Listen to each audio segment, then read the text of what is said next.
Mounce, BBG, chapter 24, sentence 8. Very interesting sentence, especially in the case of demonstratives. Really, kind of a fun one to look at as far as demonstratives. All right. So you got the men indeed, and then the Son of Man. You guys hopefully recognize very easily here as a clause. So for your subject. So indeed the Son of Man, you're looking for a third singular verb, which you have here from hupago. So he goes, subject verb agreement from hupago. That's so indeed the Son of Man goes, just as, and hopefully again you are doing kathos is just as every time you see it, just as it is written. And then peri autou, hopefully peri is another one. Just when you see hupo, you think by, you see dia, you think because, peri, you ought to think concerning, those things ought to be just sort of second nature at this point, hopefully. Just in case it's not, I'll tell you it's concerning him in this particular instance. So why is autou in the genitive? Not because it's possessive, but because it's the object of the preposition peri. So easy answer if that were to be on a test. So indeed the Son of Man goes, just as is written concerning him. And then you have the postpositive day, and of course he's doing some kind of contrast. So you're going to say, but woe, and here's this odd, expression, woe. And then here you've got your first instance of from a kainos. So woe to that man, right?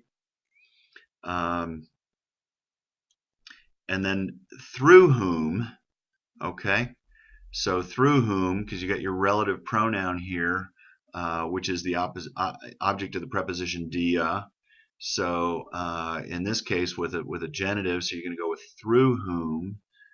And again, the Son of Man again, and then he gives you the verb is betrayed. So if we do the first sentence, well, I tell you what, let's go on to the second sentence. We'll come back and do the whole thing.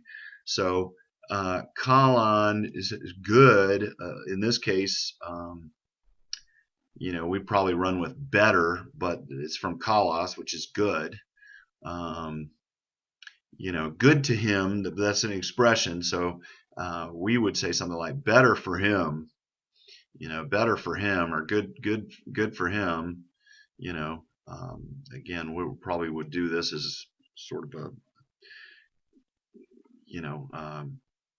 better. We'd probably run with better in this particular instance. Better for him if not was born.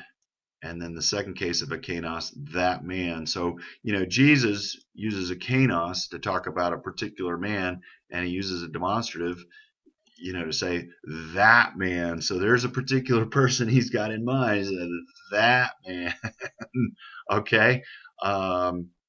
So let's look at this verb before we go back, and then we'll do the whole sentence 8. If you were looking at this, you'd say, well, okay, augment. If I see that double nu, I'm thinking ganao, right?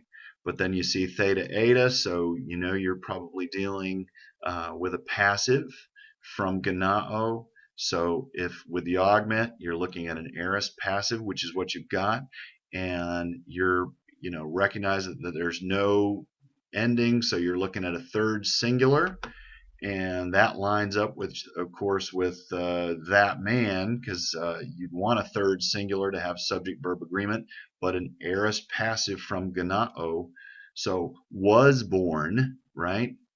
So better for him if that man was not born, and translating that as an aorist passive. Okay, so jumping back all the way to the beginning, indeed the Son of Man goes just as it is written concerning him, but woe to that man through whom the Son of Man is betrayed. Better for him if that man was not born.